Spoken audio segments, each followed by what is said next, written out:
Morning. Again.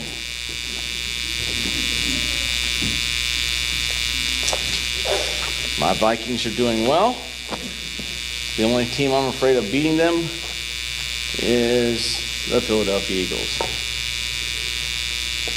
We shall see how that goes. I'm still rooting for a Viking Super Bowl. Have been since I was a boy in the 70s. Our text this morning comes out of the book of Luke. Chapter 10. You say, well, we were in chapter 12 last week. Yeah, I know. We're going to go back to 10, and we're going to catch up to where we were. Luke chapter 10. We're starting in verse 25. Verse 25. That had been in the middle of the story. We started in 35. And many of you know this story, and some of you may not know this story. And it's the story of the Good Samaritan. And when you look at stories like this in the book of Luke, Luke's primary task, one of his primary tasks, is to convey the story of who the Christ is from his birth to his death. But all of the Gospels' main function is that of discipling the disciples. It records Jesus' conversation with the disciples. And I'm stealing this from Rich. Rich gave me this yesterday. We were sitting talking about this very sermon. And if you look in the Gospels, what Christ does is he selects the men. And that's the salvation aspect of the equation. And that happens very early in all the Gospels. Happens very early. And then he spends the rest of the Gospels training them. He spends the rest of the Gospels discipling them. We've seen twice where he spends time sending them out. First the 12 and then the 72. And so he's spending this time teaching and training the men to where when he exits the earth, he leaves men behind that can now equip and train and disciple the what? The church. He's focused on that. And every time he comes, and you'll see with the story, when he encounters the religiosity of the time, your Pharisees, your Sadducees, he seems to be put in a situation where he's going to get trapped. Where they've plotted against him, and they've plotted some ideas, and so one of them being brave enough will go, hey, I'll ask Jesus this question, in an attempt to test or trap him. And invariably, he always seems to turn the trap around on the individual.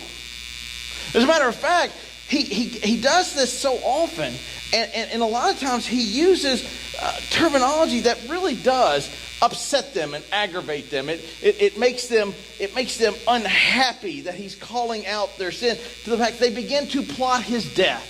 And uniquely, Christ was able to unite three factions that have never been united up to that point, and three factions that weren't united after that point.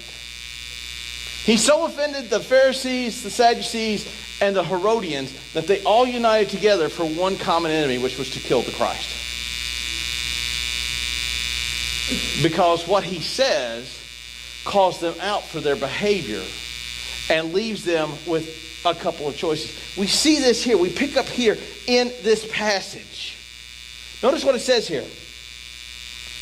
And behold, a lawyer. Now, this isn't the lawyer today. You know why sharks don't eat lawyers? It's a professional courtesy.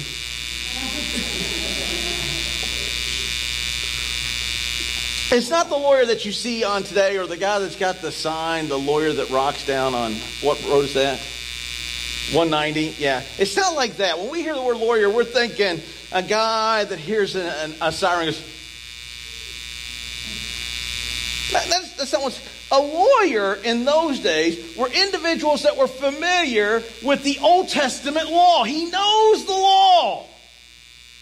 He's either a Pharisee or a scribe. It doesn't really say typically one terminology is used for the other. I'm not going to take us down that rabbit hole. But it's a Pharisee or a scribe or a Sadducee. And he comes to Jesus to ask a question that is already known by Christ. But notice what it says. Well, the lawyer stood up. To what? To test. Saying, Teacher, Is this guy serious? Does he really want to know the answer? You used to see this in seminary. You'd have a guy that thinks he knows the answer, so he asks the obvious question of the professor.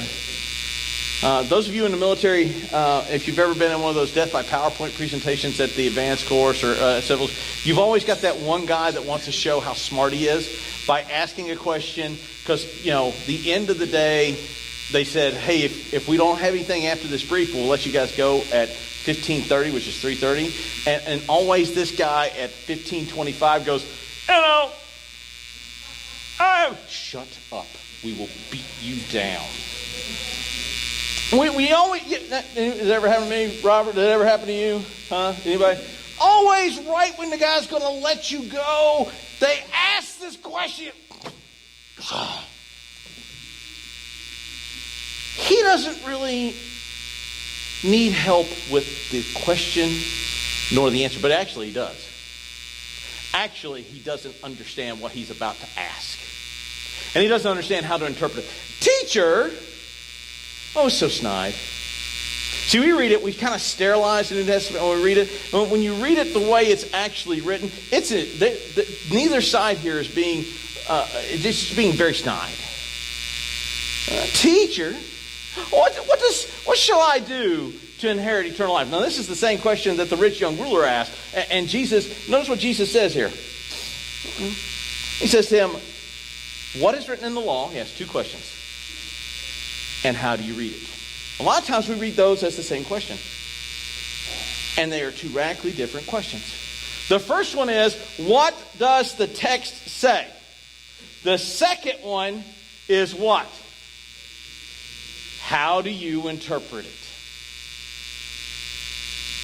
We're very good at understanding what the text says in a lot of cases. And sometimes we know that, but we can't do this. Or sometimes we interpret things, but we don't understand what it's actually saying, so we misinterpret. And that happens. And so the man is seeking to trap Jesus, and Jesus goes, well, you tell me. What does the law say? And then tell me, how do you apply it? Because it's one thing to know the law. It's another thing to apply the law. It's one thing to have an academic knowledge of certain things. It's another thing to adequately apply it. Well, see, this guy is anemic because he's focused in on one area. And you'll watch what he does. Does he, in his conversation with Christ, apply the law? Just watch. Just ask yourself, I wonder, will he apply the law?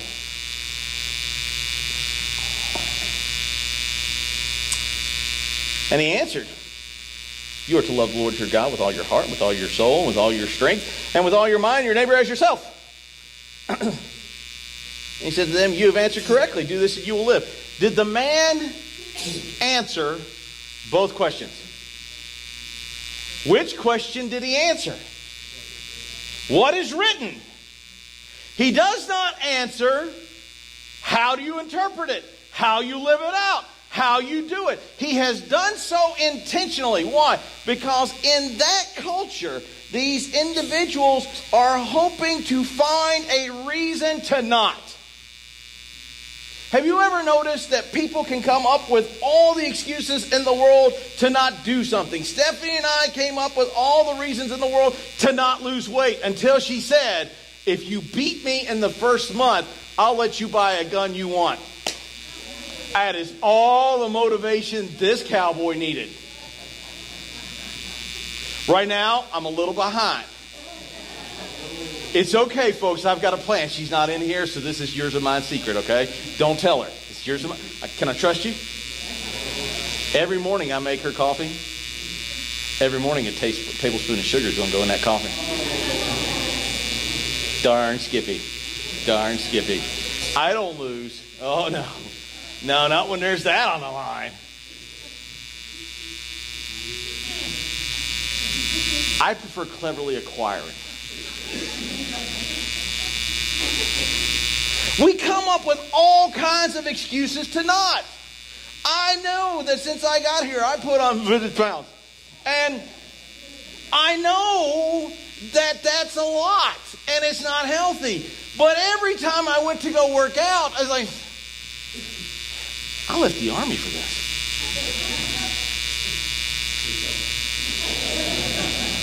I got an amen right there. And then you go, my clothes don't fit that tight.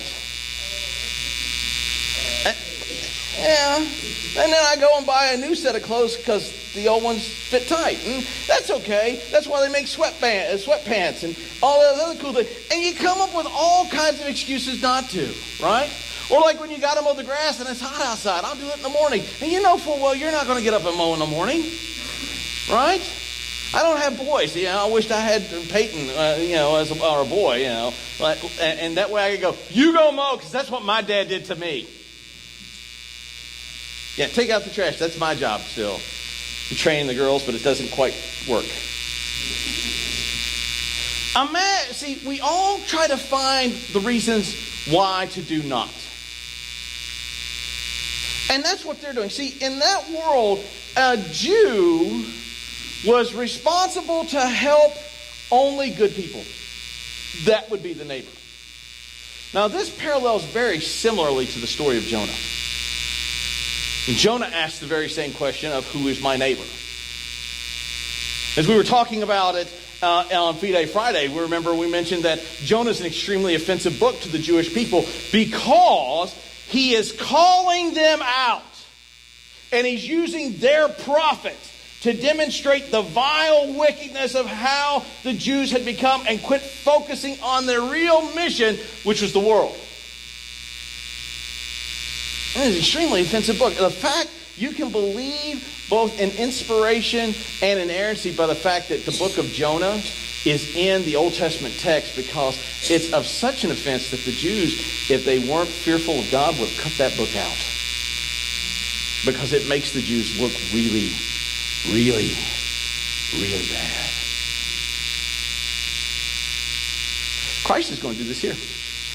Christ could tell this story and not offend this young man at all. He could do so in such a way that the man not have that happen. But he does. And he does it in a very unique way, and he traps the man in his own hypocrisy. This man does not simply give the answer to the law. He then goes to seek what?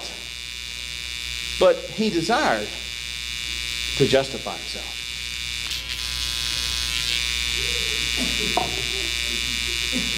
Sorry.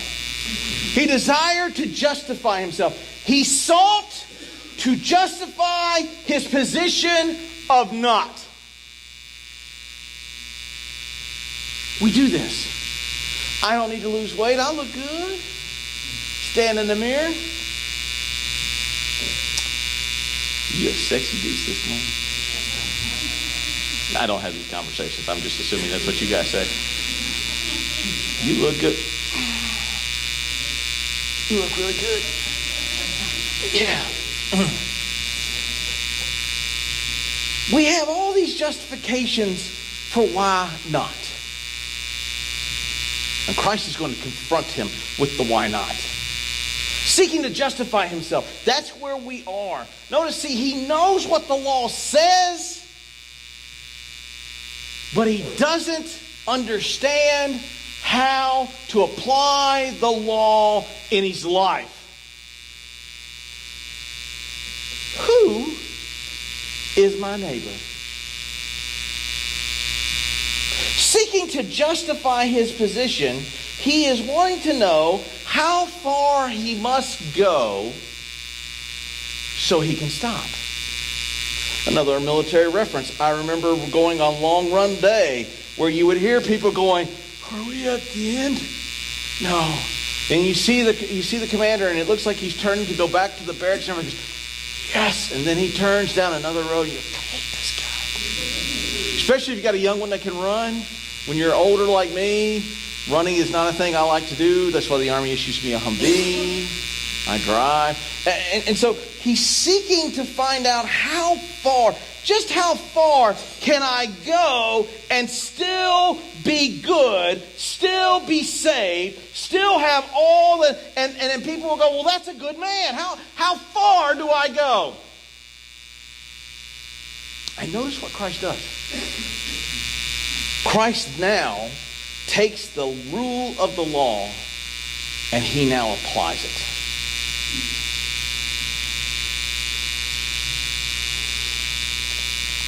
a man was going down from Jerusalem to Jericho, and he fell amongst robbers who stripped him and beat him and departed, leaving him half dead. Now Jesus selects the road from Jericho to Jerusalem. It is an extremely treacherous road. It's a 17-mile road that is winding, and it's filled with caves that marauders would use to their advantage. And immediately this lawyer would go, well, he was a fool for going down that road. He was asking for trouble. Why? Because he did travel alone in a road where that would be like me going to South Dallas at night alone. If you're not familiar with South Dallas, don't go at night alone. Numerous times I'd go out visiting some of my kids, and I got met by the SWAT team that wanted to know what a white boy was doing in an apartment complex that they were about ready to bust for drug possession. And when you go, I'm a minister, they didn't go, oh, okay. They usually went, yeah, right. Here's my cards. There's the van. It's a dangerous place. It's an extremely dangerous place. It is a place that is fit with pitfall after pitfall, and the lawyer Jew is going, well, the guy deserves this. Right then and there, in the mind of his thinking, is he looking at the man as a neighbor? No, he's not. Notice what happens. Now, by chance, I love that phrase in the New Testament. By chance, just by happenstance, a priest was going down the road. And when he saw the man, he passed on the other side. Now, a lot is said and a lot is made up about this. This is the only gospel that records the story of the Good Samaritan. And the way a lot of people have been taught the Good Samaritan was he passed on the other side of the road because he was a priest and he was going to be going to temple, and he might be doing sacrifice, and in so doing he'd be unclean. Right? How many of you have heard that story? All right, the fact of the matter is that's not correct, because is he going to Jerusalem or is he coming down from Jerusalem? He's coming down. If we remember from when we talked about the birth of Christ, Zacharias was one of the priests that served at the temple, and he stayed at the temple until his time of service was complete. Then he went home.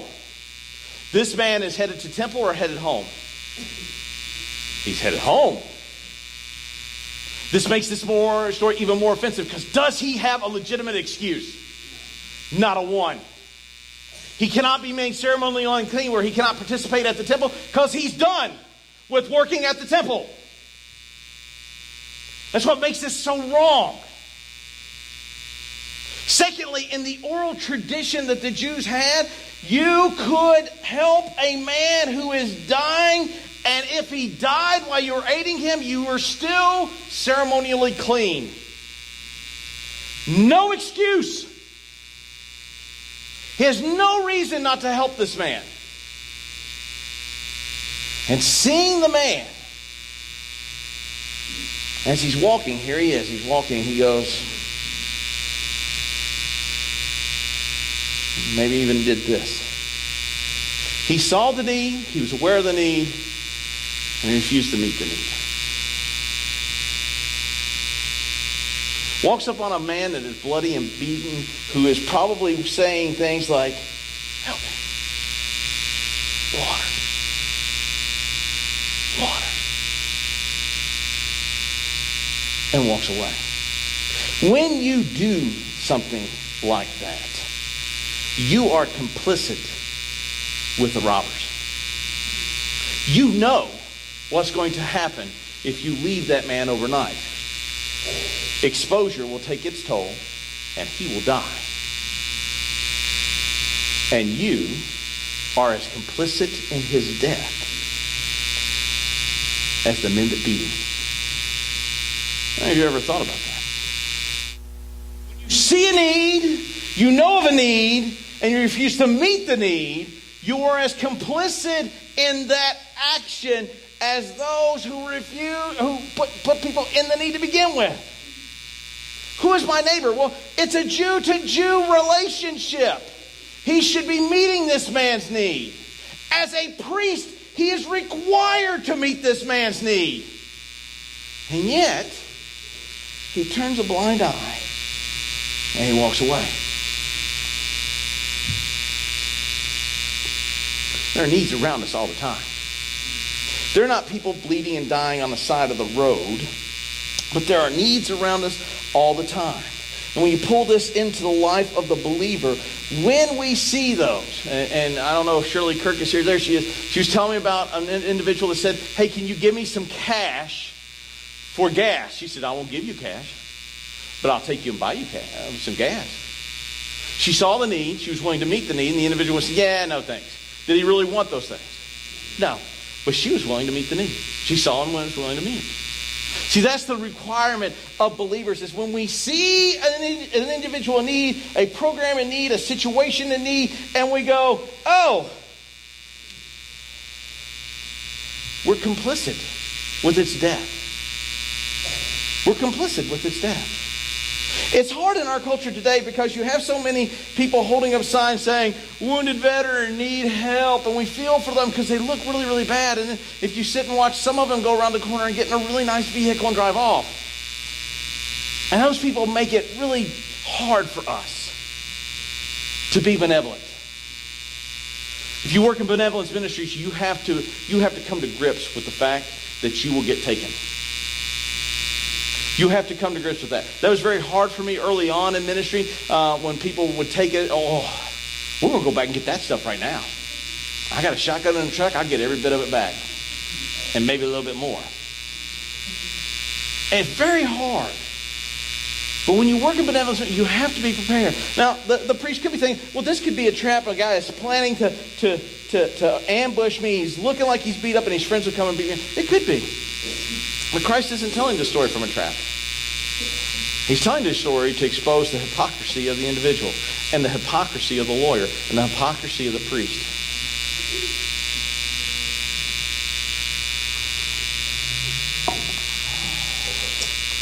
Likewise, a Levite, when he came to the place, he saw and he passed on the other side. Two Jews see a Jew in need. See the man, hear the man, know the needs, know the need is necessary, know the need is great, know that the need is a requirement. They are required to act, and they refuse to act. Both of these men are complicit in this man's death. Just like driving the car, the getaway car at a bank robbery, if the man inside kills an individual, the driver is responsible for the murder. There's a story. Actually, we'll go with James. James, when you were in our Bible study on Wednesday nights, James makes the point that if you know what is right and do not do it, you are a sinner.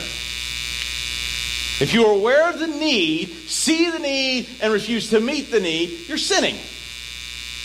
Thucydides, a Greek historian, puts it a different way. At the beginning of the Peloponnesian War, the Spartans and the Athenians really get into a turf battle that starts with two smaller city-states. And one of the city-states gets the Spartans involved by saying, look, we're about ready to be taken over. The Spartans said, yeah, was that your fault? And the Corinthian delegation looked at the Spartans and says, when one is enslaved, one is right in not only blaming the person that put on the shackles, but one is also right in blaming the one that had the power to prevent it and refused to use it. If you see a need, if you are aware of the situation and you refuse to act, you are complicit. You are a co-conspirator, whether you are aware of it or not. Now here at this point in the story, Jesus could tell the story, make the same point, and not offend this man. But Christ is going to invert two characters that would, and you'll see this in the lawyer's language at the end, how offended he is over this. See, he could have made the third person a Jew and the Samaritan man, the man that's being beaten a Samaritan, and a good Jew going over, and he takes care of the Samaritan. See, hero, he's a hero. Captain America. But he inverts the two characters. The man on the ground is a Jew. Samaritans, if you are unaware, in Jewish culture, Jews would never allow themselves to be touched by a Samaritan. You know why? Because Samaritans are subhumans. We typically clean it up and call them half-breeds. To the Jews, they were a subhuman race. They were sellouts. They were traitors. They were individuals that you could not, they were called dogs.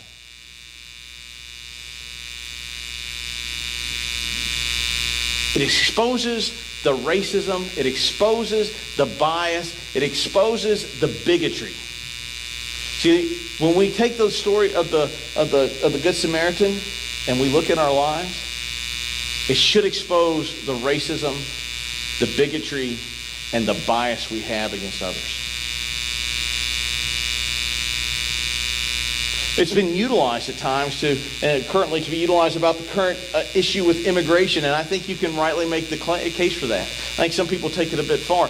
But when you look at the people in need, you see people in need, and granted, you can't meet the whole world's needs, but you can meet one person's need. I want to tell a story about a kid that was walking upon the beach. Thousands of starfish everywhere. He picks up a starfish and he throws it back into the water and supposedly goes off. The man says, "What are you doing?" He says, "I'm throwing the starfish back in." He says, "You think you're really going to make a difference?" And he goes, "I did to that one." See, we look at the totality of the whole and go, "Well, I can't affect the totality of the whole." And the fact of the matter is, you're only supposed to affect that one, or that one, or that one. See, we use justification to justify why we refuse to act in things. Why we refuse to do things that are needs that we are aware of and see. Why we justify our lack of action or our inaction altogether. When in reality, the question it should be is, did I affect that one? Did I affect that one? Did I deal with the ones that I dealt with? I'll tell you an emotional story for me. The hardest death I've ever worked in the Army, and I've worked a lot of death, is John Fish. John Fish came to my office on 8 separate occasions.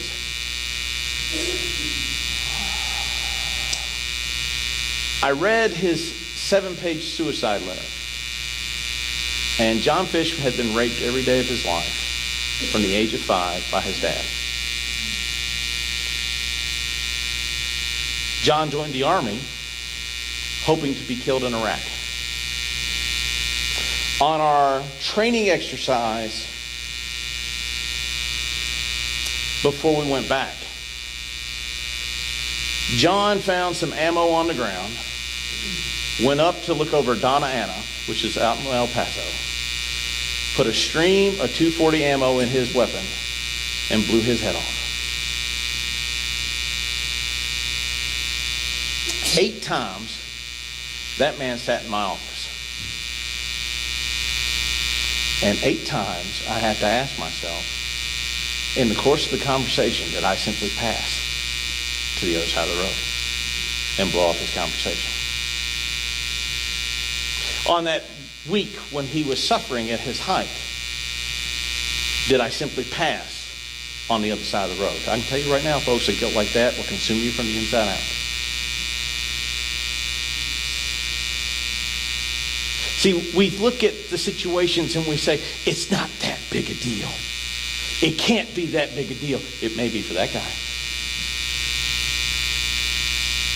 Now, I have reconciled the fact that I have spent 8 times trying to deal with him and more. But on dark nights, that one still haunts me. See, when you walk by and you see need and you refuse to act, and you refuse to step up, you have no idea the life you will impact.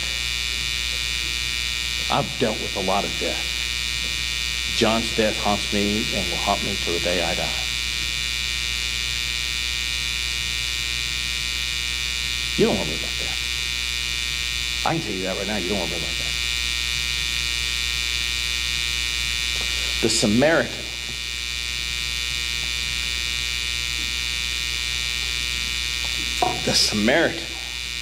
the half-breed, the dog, the one of no value, goes over to a man who in any other condition would have simply beat him down. This is the offense that Jesus is making. A half-breed, subhuman sees, and notice the word he uses. Had, what's that word? Pity, mercy, compassion. To this lawyer, it goes back to the Old Testament concept of compassion, which is covenantal faithfulness. This half-breed was more covenantally faithful to a man that would have beat him senseless than the men who were supposed to be covenantally faithful to him. See the parallel with Jonas?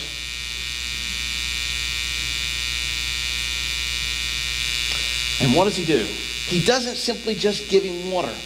He doesn't simply just bandage the wounds. He doesn't simply give him wine to alleviate the pain. He puts the man on his own horse. He goes out of his way to be inconvenienced because that's his water. Those are his bandages. That's his wine. That's his money. See how easy you can justify it? And yet, he goes out of his way to take his own provisions to give to a man who hates him.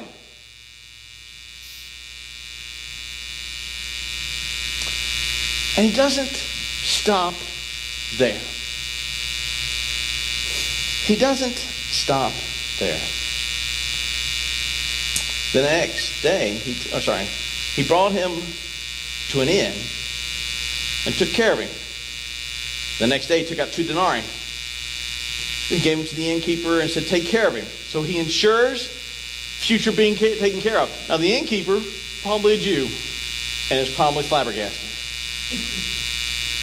First of all, the Samaritan shouldn't be on this side of Jerusalem anyway. He should be on the other side. So he's very out of characteristic position.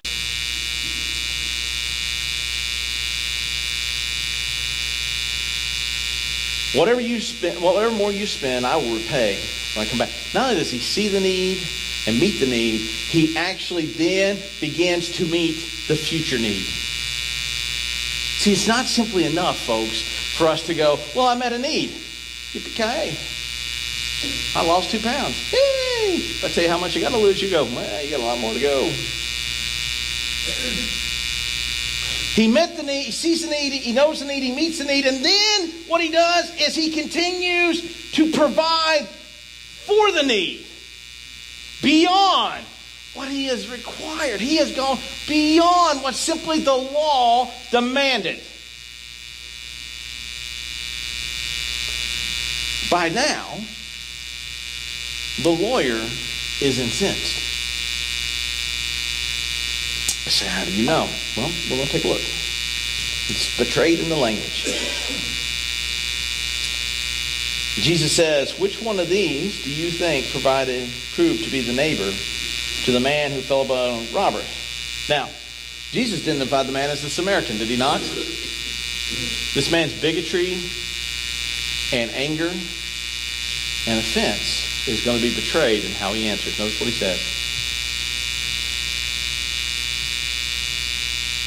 The one who showed mercy. Would you answer your question that way? If I were to ask you, who showed mercy? You'd say, well, the Samaritan did. In his own bigotry, he cannot bring himself to say the word. His own bigotry and racist behavior and offense is betrayed in the fact that he cannot still, at this point, in the middle of this statement, utter the word, the Samaritan.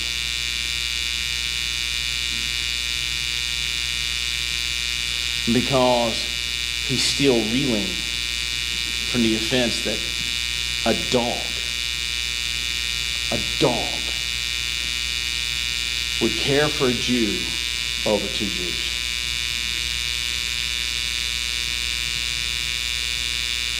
It's Commitment Sunday. I say, how does this tie in? Well, I'm going to tell you.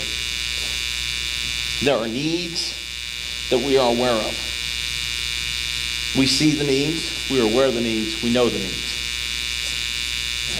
As the people of God, our neighbors are simply more than just the people that live next door to our house. They're the people that sit next to you on the pew. Some of them are annoying. I got it. But they're your neighbor. Some of your neighbors are people you encounter on a daily basis, and some are people you will never know who are put in your path, and you have the option to either see the need, recognize the need, and meet the need, or turn a blind eye and walk to the other side. I can tell you, folks, a life of grief is hard to live. And a life of regret is hard to live.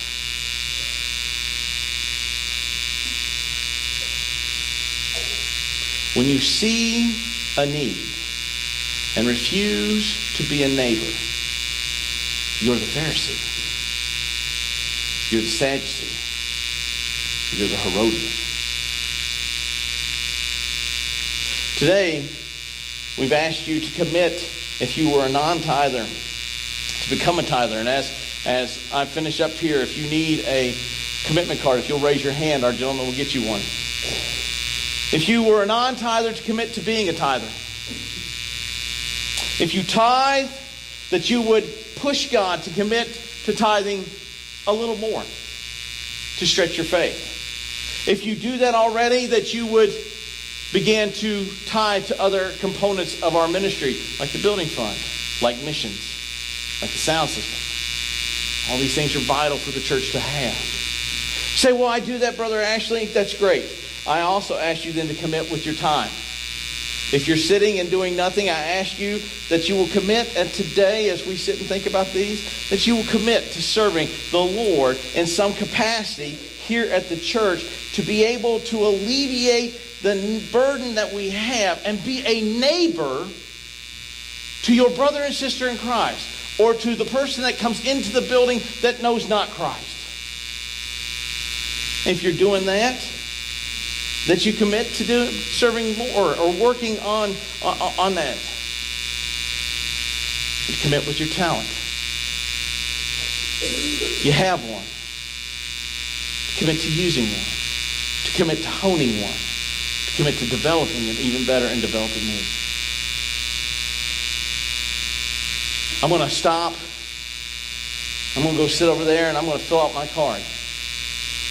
And I'm going to take a moment to pray over that. Stephanie and I have already talked. She's over in Children's Church. We've already talked about what we are going to do.